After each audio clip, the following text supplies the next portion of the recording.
Hi everybody, welcome to Northwest Food, Brew and Wine. I'm your host Mike Gonzalez. First up on the show, we visit CG Public House. It's one of the most well-known restaurants in all of Eastern Washington. Not only have they established themselves as a go-to place to eat, but they've got a catering business that is awesome. They can accommodate thousands of people at a time. Last year, they decided to change their name from Country Gentlemen to CG Public House. I had a chance to find out why and see what that means for customers.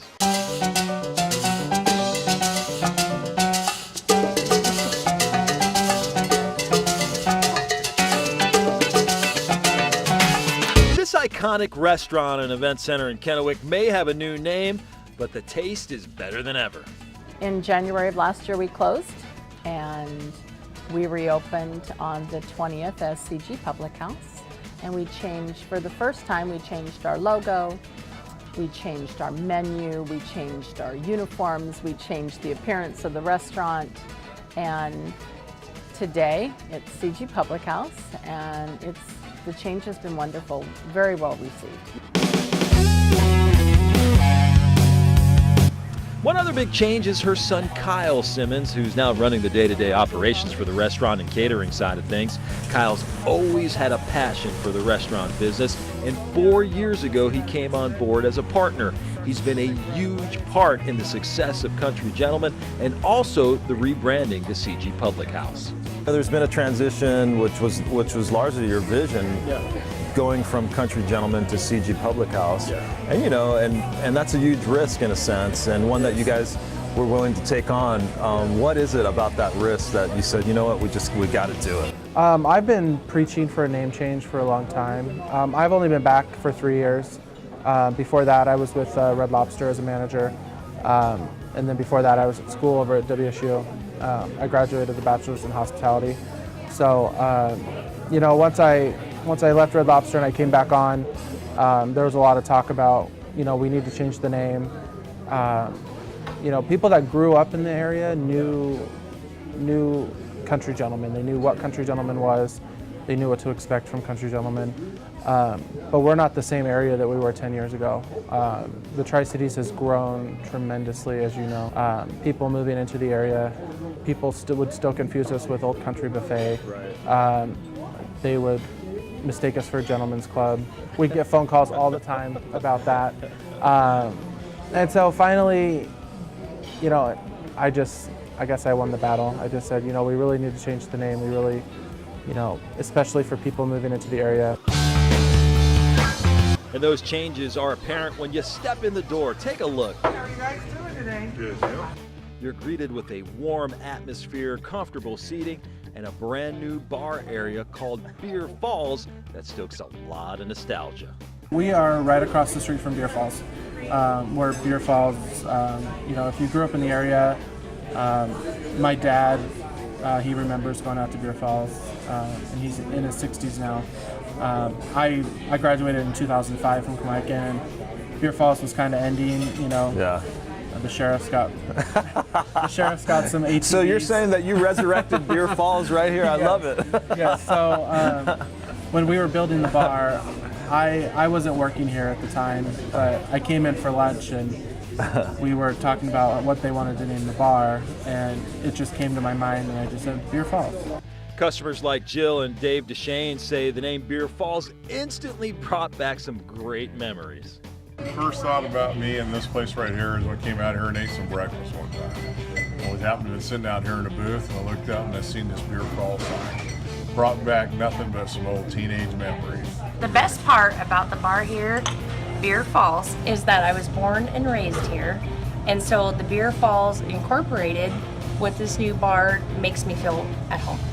And Beer Falls packs some of the best craft beers in the Northwest. Well, let's talk about the craft beers that you have on tap. We're going with local. We try to say Eastern and Central Washington, and Oregon. We've only got one Oregon brew right now, which is the Ordnance out of Boardman. We've obviously got Ice Harbor. We always keep the red ale on from Ice Harbor. We've got 10 Pin from out of Moses Lake right now.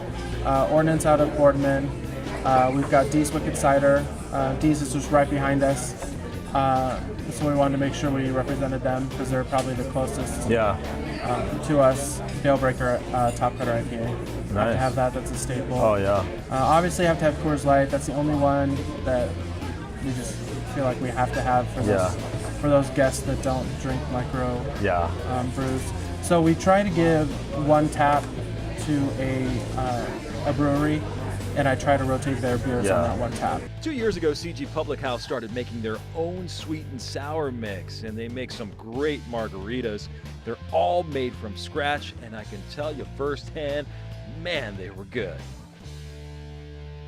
This is what they look like when they come out of the oven. You can still see that rub on there. All right, speaking of good, take a look at these babies. Kyle took me through how he puts together some of CG Public House's award-winning barbecue ribs and pulled pork sandwich. You can find these on the dinner menu or anytime that you order catering. My mouth is watering. Where are we going to start with these? We're going to start by taking the membrane off the back of the rib. Have you ever had a really tough rib that doesn't come off the bone? Yeah, it's really because frustrating. that really thin membrane has not been pulled off. And then we'll put it in the brine. All right. And then we'll go from there. All right, sounds good. Kyle starts out by taking a sharp knife underneath the bone, taking out that membrane. Now the key is finding that end bone. You can use a paper towel to grasp it well, then pull the membranes out. Next, it's time to brine. Kyle's beautiful brine includes water, sugar, salt, a pepper medley. Then Kyle soaks the ribs in the brine for about 2 hours. And remember, you don't want that meat to get too salty.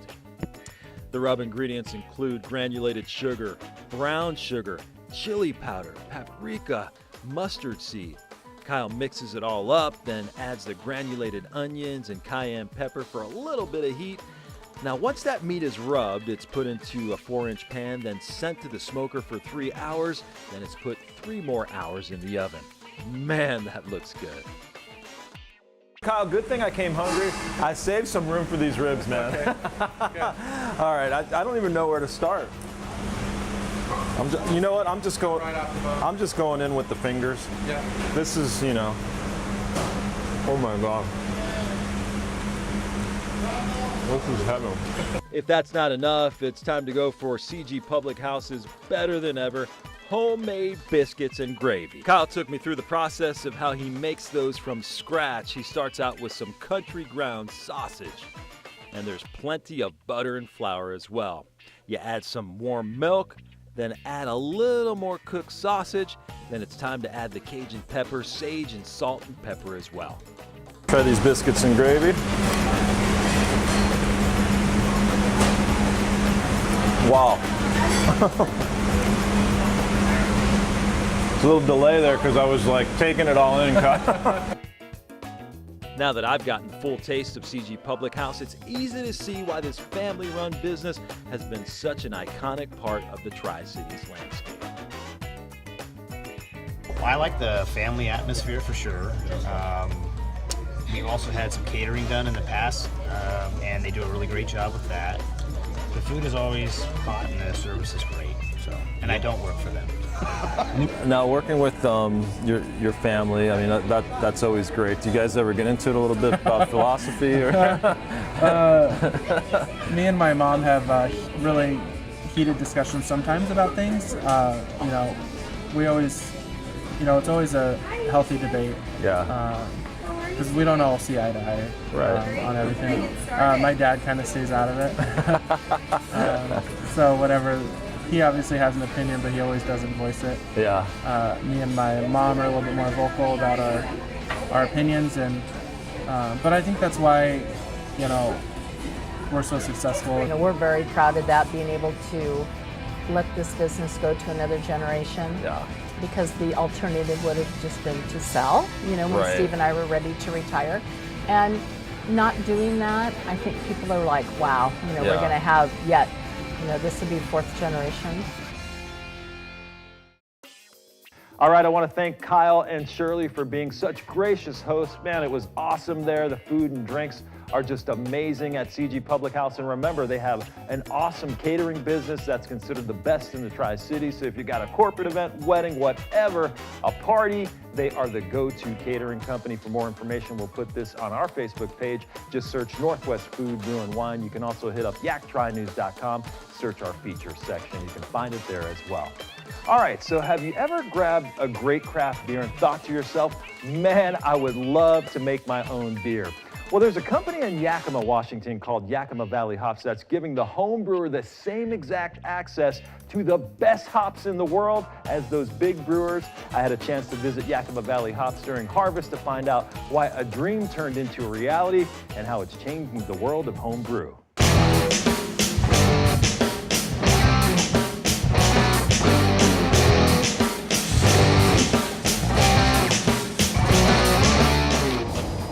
Welcome back by Hops. When childhood buddies Jeff Perkins and John Snyder started selling hops on eBay several years ago to make some extra cash, they never thought it would grow into this. Yeah, I mean, we found all the windows and doors from Habitat for Humanity. We found the big sliding door downstairs in the basement, and with these big old timbers and cedar boards, it was pretty straightforward on what we needed to do. Yeah. We've gotten money and then we built it as we went along, or built it out of necessity, right? So it wasn't just, we had this vision, it's just kind of organically it grew.